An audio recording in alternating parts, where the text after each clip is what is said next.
अनर्पितचरीं चिरात् करुणया अवतीर्ण कलौ समर्पयितुमुन्नतोज्ज्वलरसां सा भक्तिश्रियं हरिपुरटसुन्दरद्युतिकदम्बसन्दीपितः सदा हृदयकन्दरे स्फुरतो वसचिनन्दन।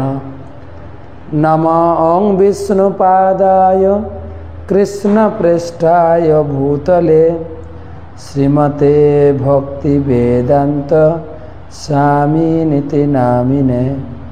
नमस्ते सारस्वती देवे गौरवाणी प्रचारिणे निर्विशेषशून्यवादी पाश्चात्यदेशतारिणे। आजनुलम्बितभुजौ कनकावदातौ संकीर्तनैकपितरौ कमलायताक्षौ विश्वम्भरौ द्विजवरौ जुगधर्मपालौ वन्दे जगत्प्रियकरौ करुणावतारौ। जय श्री कृष्ण चैतन्य प्रभु नित्यानंद श्री अद्वैत गदाधर श्रीवासदि श्री गौरभक्तबिंद। हरे कृष्ण कृष्ण कृष्ण हरे हरे, हरे राम राम राम हरे हरे। ओम नमो भगवते वासुदेवाय, ओम नमो भगवते वासुदेवाय, ओम नमो भगवते नारायणं नमस्कृत्य नरं चैव नरोत्तमं देवीं सरस्वतीं व्यासं ततो जयम् उदीरयेत्। तमादिदेवं करुणानिधानं तमालवर्णं सुहितावतारम् अपार संसार समुद्रसेतुं भजामहे भागवत स्वरूपम्। ग्रंथराज श्रीमद्भागवतम चतुर्थ स्कंधेर 29 अध्यायेर आजकेर नवम श्लोक थेके आलोचना प्रसंग সেই রাজা পুরঞ্জনের কাহিনীর পরিসমাপ্তির পথে বা বিস্তারিত একটু বর্ণনা সার সংক্ষেপ বলা যায়, সার সংক্ষেপ। তো আজকে হচ্ছে 917 ভাগবত রসমাধুরী সেমিনারে উপস্থিত সমস্ত ভক্তমণ্ডলী, মমতাময়ী মাতৃমণ্ডলী,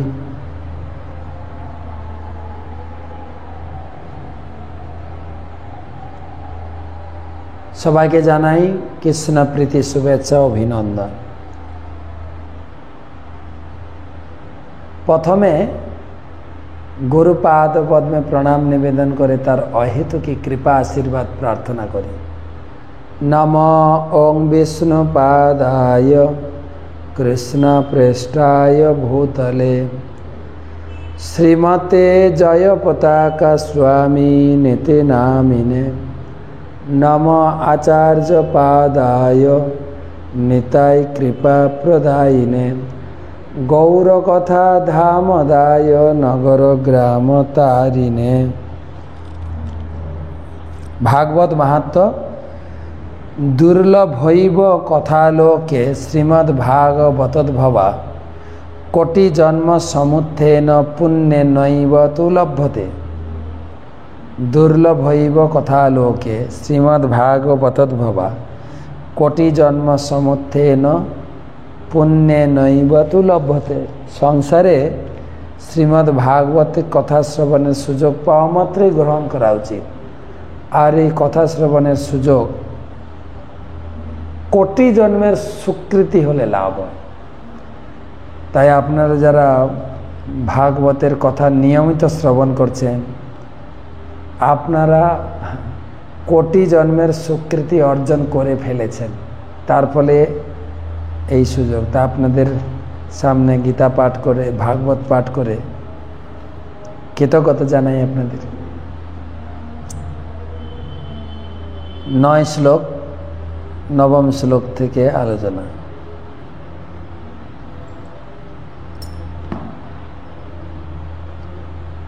अक्षिणी नासिके आस्य इति पंचपुरकृतः दक्षिणा दक्षिण कर्ण उत्तरा चत्तरस्मित पश्चिमे इत्तद्धारो गुदम शिष्णमिहच्यते।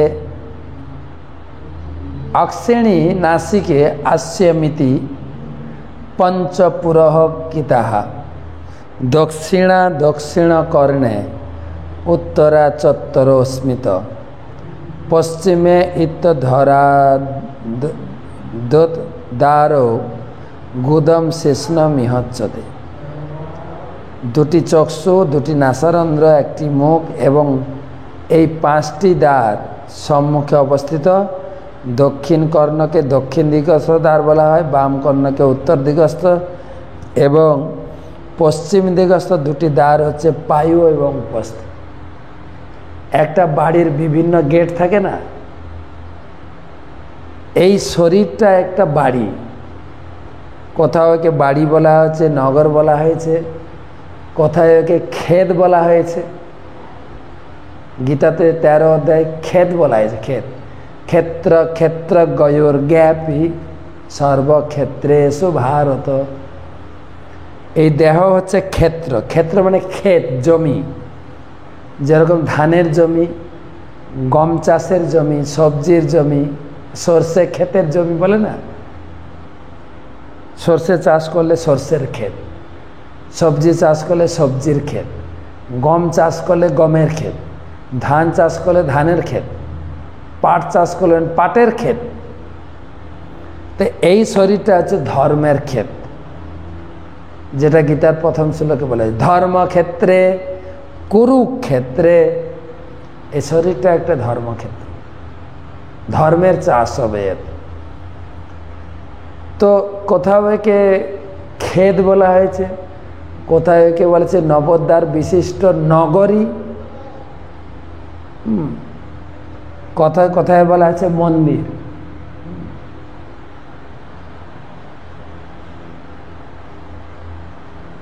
এই মন্দিরে, এই শরীর রূপ মন্দিরে ভগবান কৃষ্ণ বাস করছেন,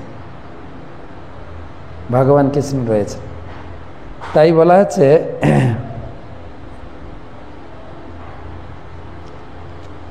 এই মন্দির রূপী, যেরকম জগন্নাথ পুরীতে, পুরী মন্দিরের 4টে গেট আছে, 4টে দরজা আছে।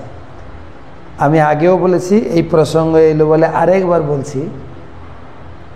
আমরা পূর্ব দ্বার দিয়ে মন্দিরে প্রবেশ করি জগন্নাথ পুরীতে, যেটাকে বলে সিংহদ্বার। মহাপ্রভু ওই দ্বারে প্রবেশ করতেন, গোবিন্দ লোটাতে জল নিয়ে যেতেন, মহাপ্রভু পদধৌত করে মন্দিরে প্রবেশ করতেন।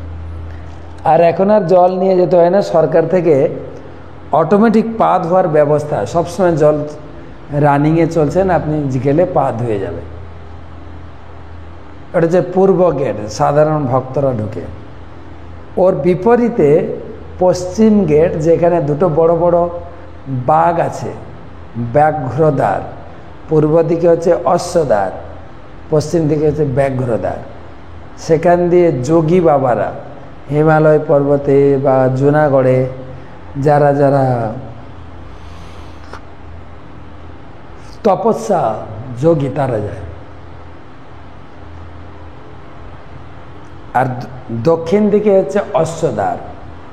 দক্ষিণ দিকে দুটো বড় বড় ঘোড়া আছে, যেখানে রাজা মন্ত্রী ভিআইপি তারাই আসবে।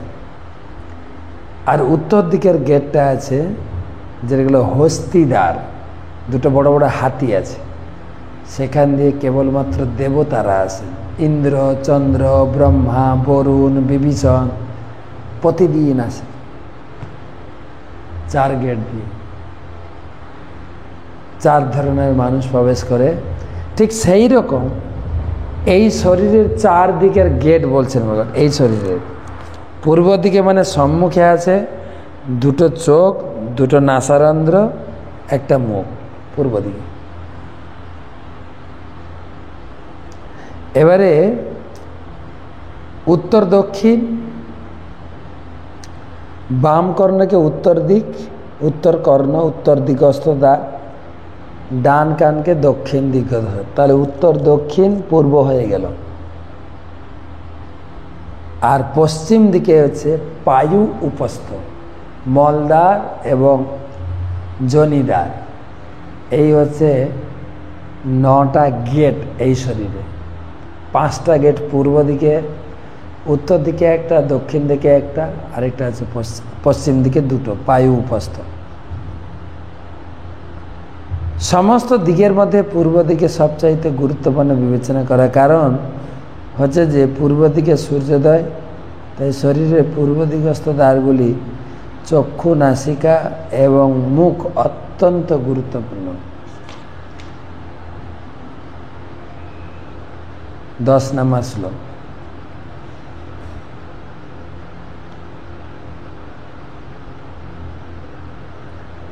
খাদ্য তাবির মুখী চাত্র নেত্রে একত্র নির্মিতে রূপম বিভ্রাজিতম তার্ভ্যম বিচষ্টে চক্ষুরেশ্বর।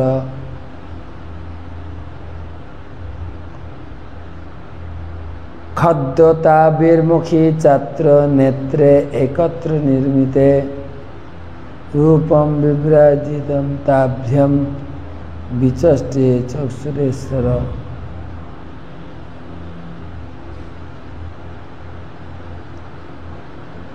খাদ্যতা ও আবির্মুখী নামক যে 2টি দ্বারের কথা পূর্বে উল্লেখ করা হয়েছে, সেগুলি শরীরের এক স্থানে পাশাপাশি অবস্থিত 2টি চোখ।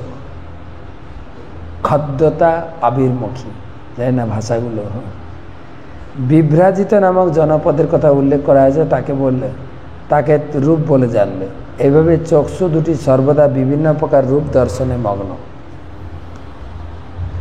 চক্ষু 2টি আলোক ও ইত্যাদি উজ্জ্বল বস্তুর প্রতি আকৃষ্ট হয়। কখনো কখনো আমরা দেখতে পাই যে পতঙ্গ আগুনের ঔজ্জ্বল্যের দ্বারা আকৃষ্ট হয়ে তাতে প্রবেশ করে, তেমনি জীবের চক্ষু 2টি উজ্জ্বল ও সুন্দর রূপের প্রতি আকৃষ্ট হয়।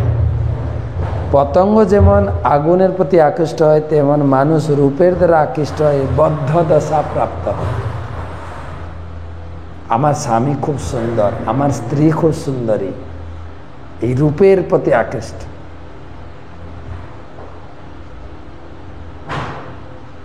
এদের রূপ থাকলে হবে না, বিচার বিবেচনা, বোধ শক্তি, বিবেক থাকতে হবে।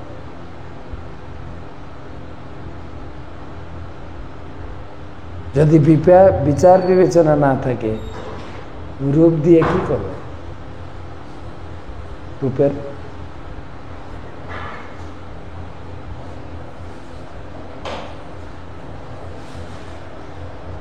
11 নম্বর শ্লোক।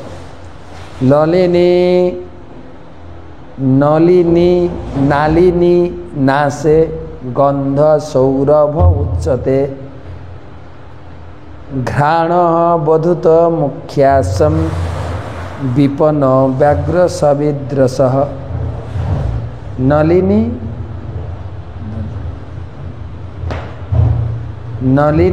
নালিনী নাসে গন্ধ সৌরভ উচ্চতে ঘ্রাণ বুধত মুখ্যাসম বিপন ব্যাঘ্র সবিদ্রস।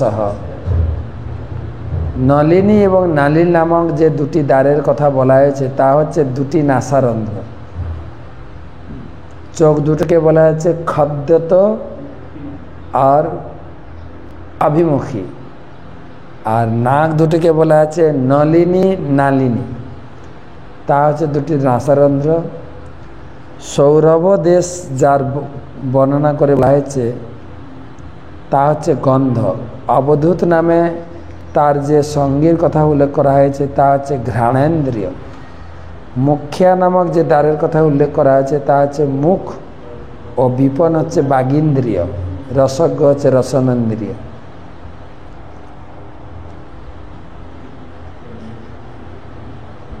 তা এক একটা নাম দেওয়া হয়েছে।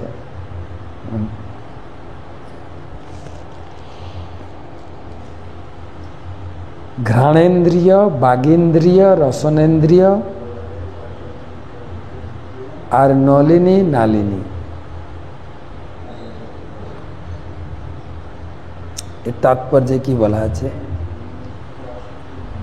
অবধূত শব্দটির অর্থ হচ্ছে সর্বতোভাবে মুক্ত। কেউ যখন অবধূত স্তর প্রাপ্ত হন তখন তিনি সমস্ত বিধিবিধানের অতীত হন।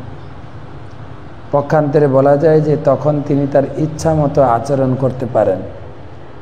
এই অবধূত অবস্থা ঠিক বায়ুর মতো, যা কোনো রকম প্রতিবন্ধকের দ্বারা পতিত হয়। বায়ুরিব সুদুষ্করম। অর্জুন বলছেন মন এতটাই চঞ্চল, বায়ুর থেকেও বেশি চঞ্চল। বায়ুকে বশীভূত করা যায় কিন্তু মনকে বশীভূত করা যায় না। চঞ্চলম হি মন কৃষ্ণ প্রমাথি বলবদ্দৃঢ়ম তস্যাহম নিগ্রহং মন্যে বায়ুরিব সুদুষ্করম।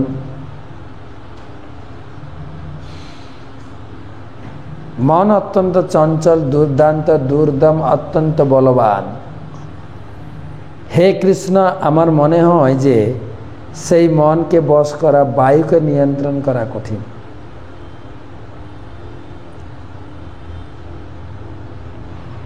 এই মন বাগেন্দ্রিয়, ঘ্রাণেন্দ্রিয়, নলিনী, নালিনী,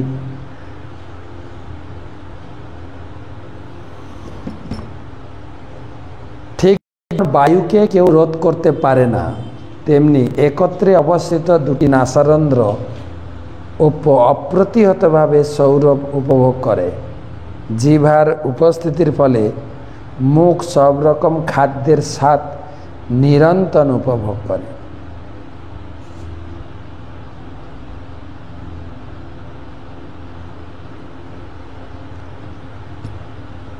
তো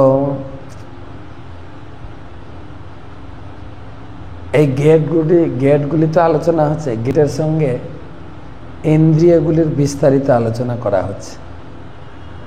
আপন ব্যবহারত্র চিত্রমন্ধ বহুদনম পিতৃহু দক্ষিণ কর্ণ উত্তর দেভৌ স্মিত। আপন ব্যবহারত্র চিত্রমন্ধ বহুদনম পিতৃহু দক্ষিণ কর্ণ উত্তর দেভৌ স্মিত।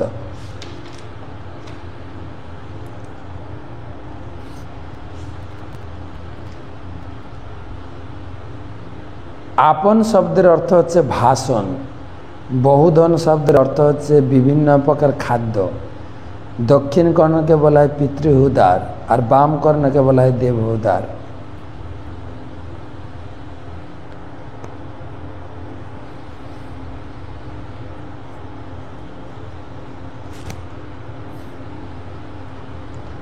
প্রবৃত্ত চ নিবৃত্তম চ শাস্ত্রং পঞ্চাল সংগীতম পিতৃজানম দেবজানম সত্রাংশতধরাৎ ব্রজেত। প্রবৃত্তম চ নিবৃত্তিম চ শাস্ত্রং পঞ্চাল সংগীতম দেবজানম পিতৃজানম সত্রশল ধরাৎ ব্রজেত। নারদমুনি বললেন, পঞ্চাল নামক যে নগরীর কথা উল্লেখ করা হয়েছে তার দ্বারা সকাম কর্মজনিত ইন্দ্রিয় সুখভোগের কর্মকাণ্ডাত্মক প্রবৃত্তি মার্গের শাস্ত্রসমূহকে বোঝানো হয়েছে। উত্তর পঞ্চাল নামক অন্য নগরটির দ্বারা নিবৃত্তি প্রতিপাদক কর্মকাণ্ডীয় শাস্ত্রসমূহকে বোঝানো হয়েছে। এই দুই কর্ণের দ্বারা জীব জ্ঞানপ্রাপ্ত হয় এবং কোন জীব পিতৃলোকে, কোন জীব দেবলোকে উন্নীত হয়, তা সম্ভব হয় দুটি কর্ণের দ্বারা।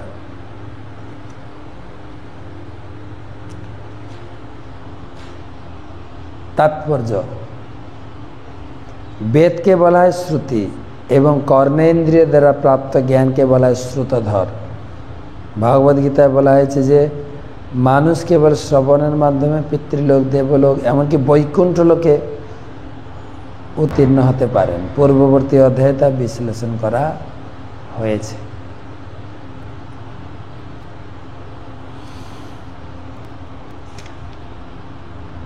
এগুলো আগে আলোচনা হয়েছে, সেজন্য সংক্ষেপে পড়ে।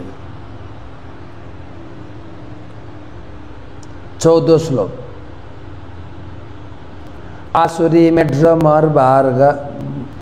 মেঢ্র মর্গাত বা ব্যবয় গ্রামীণাম রতি উপস্থ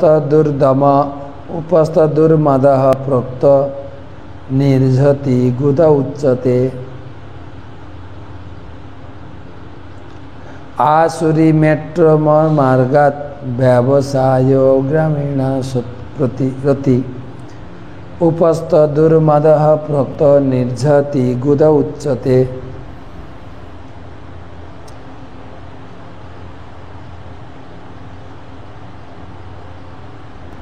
আসুরি মেঢ্র নামক নিম্নবর্তী দ্বার দিয়ে গ্রামন নামক যে জনপদ গমন করা হয় তা হচ্ছে স্ত্রী সঙ্গজনিত সুখ, যা মূর্খ নিজ সাধারণ মানুষের কাছে অত্যন্ত আনন্দদায়ক। জননেন্দ্রিয়কে বলা হয় দুর্মদ, আর পাইকে বলা হয় নির্ঝতি, নির্নতি। একটু বড় তাৎপর্য দিয়েছেন বহুপাত বোঝার জন্য।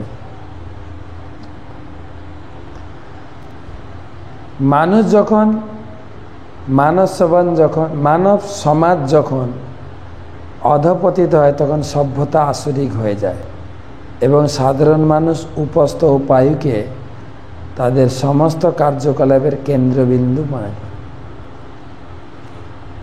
মানুষ যখন পতিত হয়ে যায় তখন তাদের দুটোই উপলব্ধ হয়, খাও দাও আর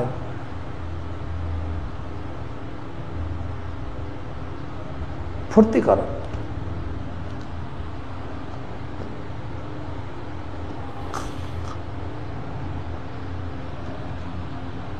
আর তখন তারা ইন্দ্রিয় সুখভোগ, খাওয়া দাওয়া এটাতে আনন্দ করে থাকে।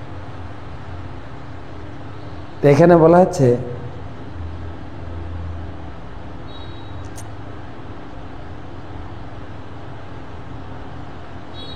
আসুরি মেঢ্র বন্দমার্গাত ব্যবায় গ্রামীণামৃতি। যারা মূর্খ, ভোগ বিলাসে মত্ত, তারা এটা উপভোগ করে। এমনকি বৃন্দাবনের মতো পবিত্র স্থানের মূর্খ মানুষরা পায়ু ও উপস্থের ব্যবসাকে আধ্যাত্মিক কার্য মনে বলে প্রচার।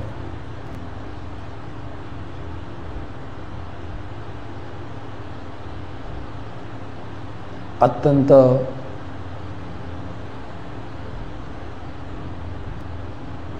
দুঃখের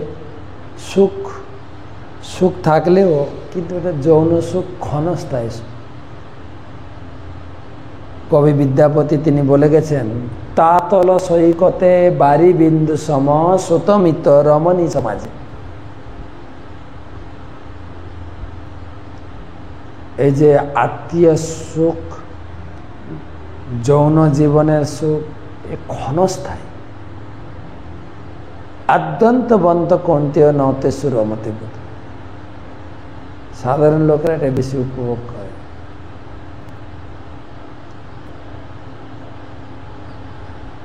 এই প্রকার মানুষদের বলা হয় সহজিয়া। তাদের মতে মৈথুনের মাধ্যমে আধ্যাত্মিক স্তরে উন্নীত হওয়া যায়।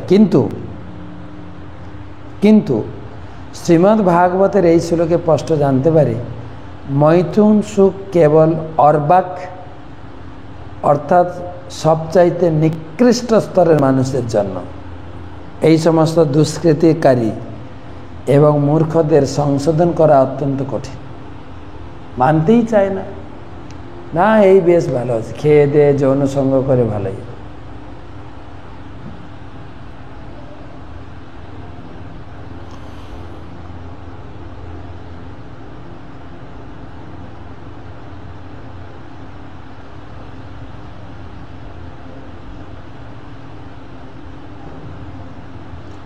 যে মৈথুন সুখ কেবল অর্বাক এবং সবচাইতে নিকৃষ্ট স্তরের মানুষের জন্য।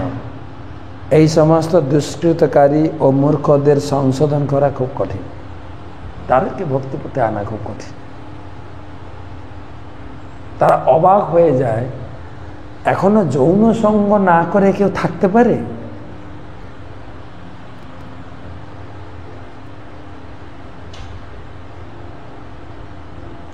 কিন্তু গীতা কি বললেন?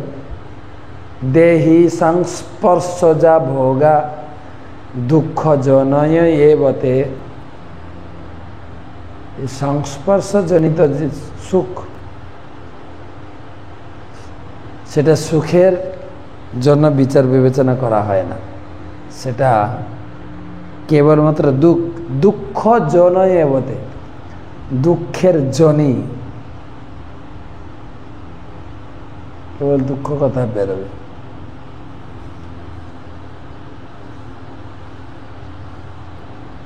মৈথুন সুখ কেবল অর্বাক বা নিকৃষ্ট, সবচাইতে নিকৃষ্ট স্তরের মানুষের জন্য।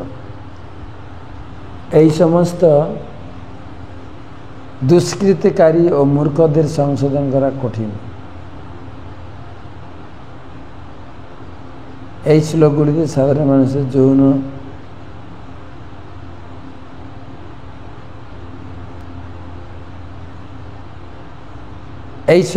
সাধারণত যৌন সুখ ভোগের বাসনা নিন্দা করা হয়েছে। দুর্মদ শব্দটির অর্থ হচ্ছে বিপদ এবং নির্গতি।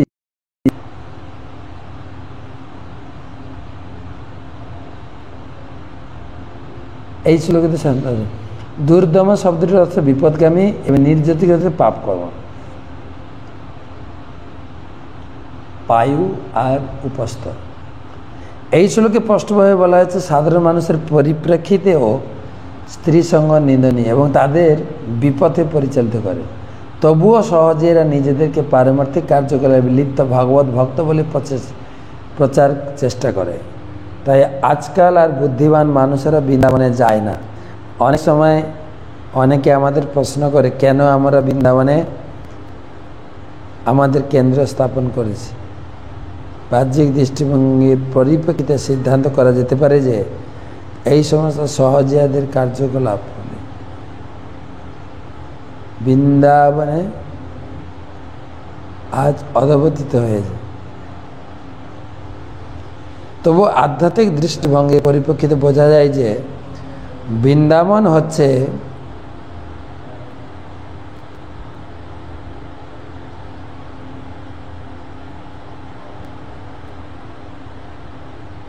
বা দৃষ্টির পরিপ্রেক্ষিতে সিদ্ধান্ত করা যেতে পারে যে এই সমস্ত সহজিয়াদের কার্যকলাপের ফলে বৃন্দাবন আজ অধঃপতিত হয়েছে। তবু আধ্যাত্মিক দৃষ্টিভঙ্গির পরিপ্রেক্ষিতে বোঝা যায় যে বৃন্দাবন হচ্ছে একমাত্র স্থান যেখানে সমস্ত পাপীরা কুকুর শিকড় বানরূপে জন্মগ্রহণ করে তাদের বিকৃত মনোবৃত্তির সংশোধন করার সুযোগ লাভ করে।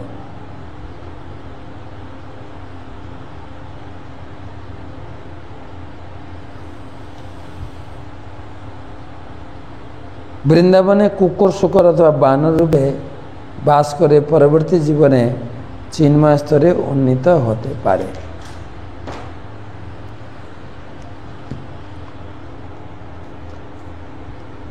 বৈবসম নরকম পায়ু লুব্ধ কন্ধৌতে তুমে শ্রেণু হস্তপাদ পুমাম তাভ্যাম যুক্ত জাতি করতি চ। পুরঞ্জন বৈশস নামক স্থানে যেতেন বলে সেখানে বলা জানা হয়েছে তিনি নরকে যেতেন। তার সহচর লুব্ধ হচ্ছে পায়ু নামক কর্মেন্দ্রিয়।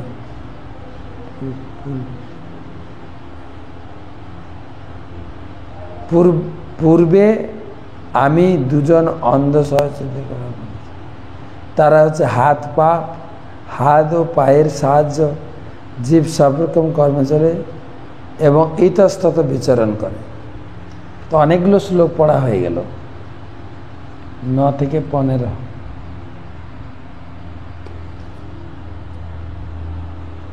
অনেকগুলো শব্দ বোঝা যাচ্ছে, অনেকগুলো শব্দ বোঝা যাচ্ছে না।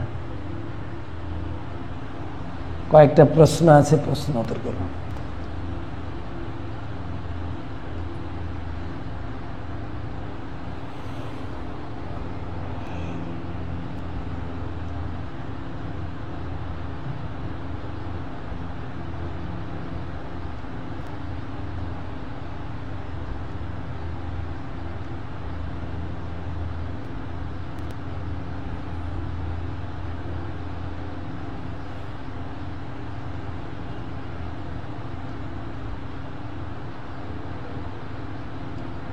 প্রশ্ন করেছেন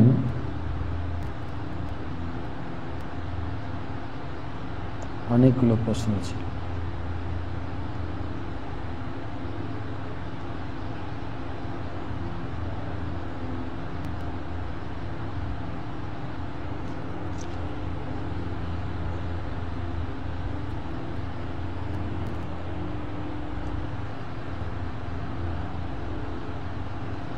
প্রশ্ন করেছেন কৃষ্ণা চক্রবর্তী।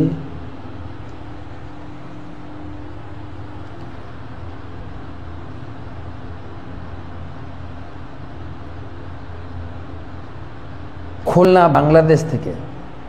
হরে কৃষ্ণ মহারাজ প্রণাম।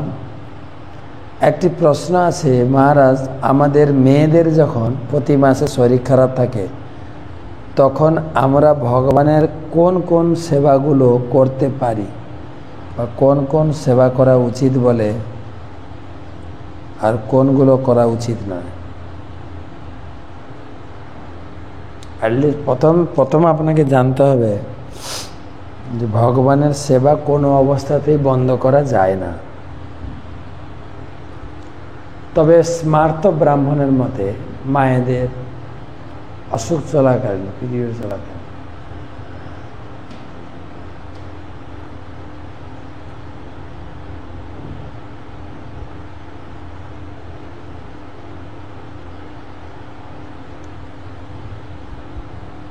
স্মার্ত ব্রাহ্মণেরা এইসব কাজ করতে দেয় না। পরিবারের একটা নিয়ম চলে আসে, সেখান থেকে একটা কিন্তু আসে। ভাগবত ধর্ম উন্নত ধর্ম, সেখানে বলা হয়েছে আপনার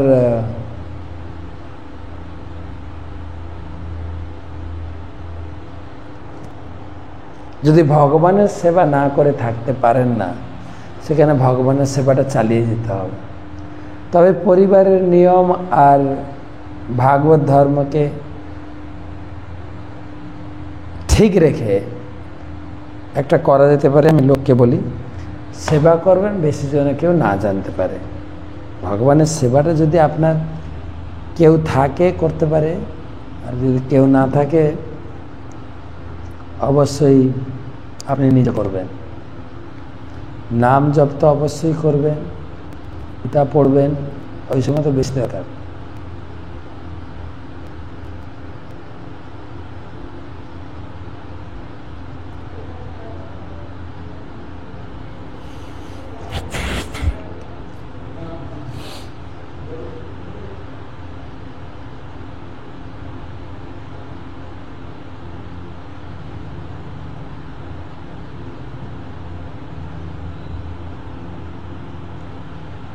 হাওড়া থেকে প্রদীপ নাথ, একটা ঘরের মধ্যে এই দিক থেকে ওই দিকে হেঁটে হেঁটে হেঁটে কি মালাই জপ করতে পারেন? আমার গুরুদেব বলতেন, ভক্তি সিদ্ধান্ত সরস্বতী ঠাকুর তিনি হেঁটে হেঁটে জপ করতে পছন্দ করতেন, এটাও বর্ণনা আছে।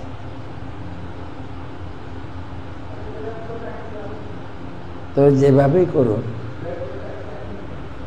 যেই নাম সেই কৃষ্ণ ভজ নিষ্ঠা করে, নিষ্ঠার সহিত নাম ভজন করতে হবে। আর সেই নাম ভজন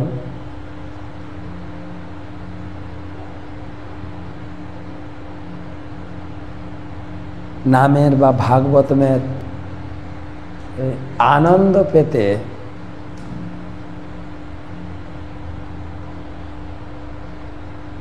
এক জায়গায় নিষ্ঠা সহকারে বসে হরি নাম জপ করি। কৃষ্ণায় বাসুদেবায় দেবকী নন্দনায় চ নন্দ গোপকুমারায় গোবিন্দায় নমঃ। আর একদম যদি না বসতে পারেন, ঘরের ভিতরে হাঁটবেন, না তো বসলে মন সংযম হয়, হাঁটলে মন সংযম থাকে না। হাঁটতে হাঁটতে আবার কোথাও একটু বাইরে যাই তো দেখি তো।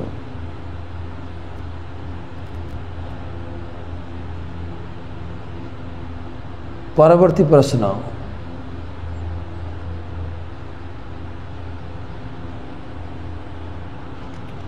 রূপম কান্তি,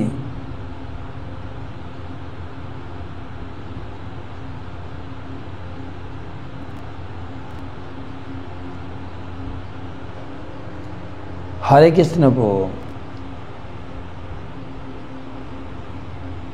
প্রভু ভালো রমণীর সদ্গুণগুলো কি দয়া করে বলবেন।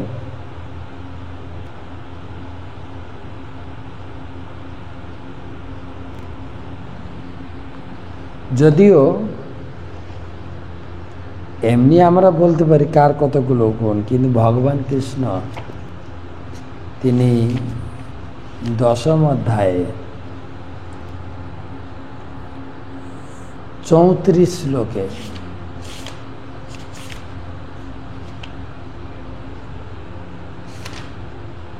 বলেছেন,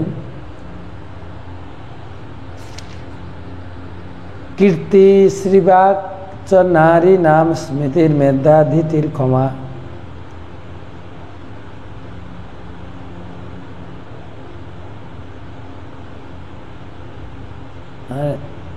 নারীদের মাঝে 7টা গুণ আছে, কীর্তি, শ্রী, বাণী, স্মৃতি, মেধা, ধীতি, ক্ষমা।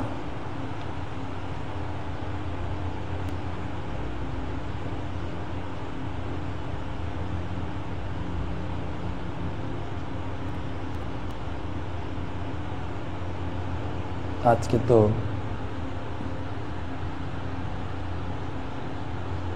আর তেমন প্রশ্ন নেই,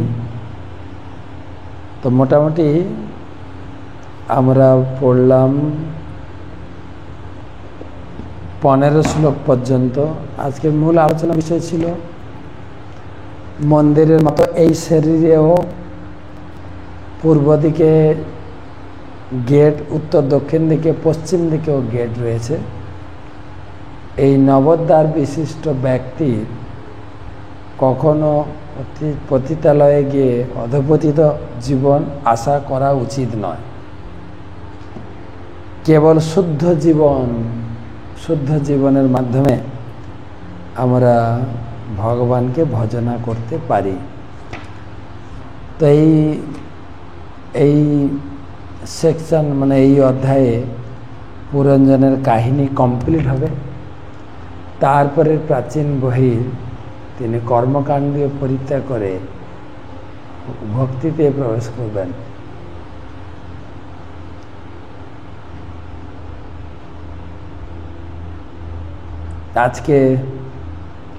কালকে আমরা চেষ্টা করব টক শো করতে। টক শো যদি হয়ে যায় ভালো, কেননা অনেকদিন টক শো হয়নি। তো কালকে চেষ্টা, কিসের উপরে আলোচনা হবে আপনাদের জানিয়ে দেব। তো রাজা পুরঞ্জন এবং তার মহিষীর এই আলোচনা অত্যন্ত সুন্দর, একজনকে হাতের বুঝিয়ে দেওয়ার মতো। তোমার এটা হচ্ছে চোখ, এটা নাক, এর নাম নলিনী নালিনী, হাত পা মন্দিরে ভ্রমণ করো।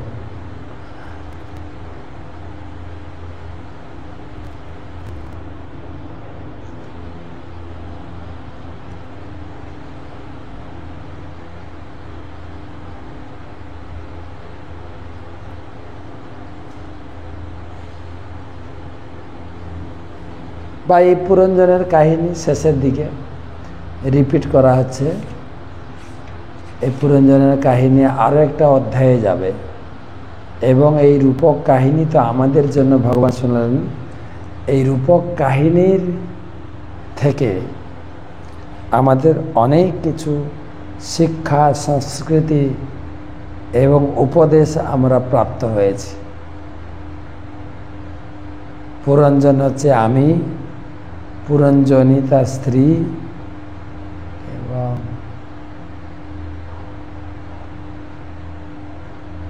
এখান থেকে অনেক অনেক অনেক শিক্ষা লাভ করলাম। কর্মকাণ্ড থেকে ভক্তি জগতে প্রবেশ করার জন্য বিভিন্ন অ্যাঙ্গেলে নারদমণি শোনালেন। তো ঠিক আছে, আজকে এই পর্যন্ত রাখি। সবাই সুস্থ থাকবেন, ভালো থাকবেন। কালকে আগরতলার দিকে যাচ্ছি, তো টক শো হলে হতে পারে, না হলে ভাগবত ক্লাস হবে। সবাইকে শুভরাত্রি। হরে কৃষ্ণ।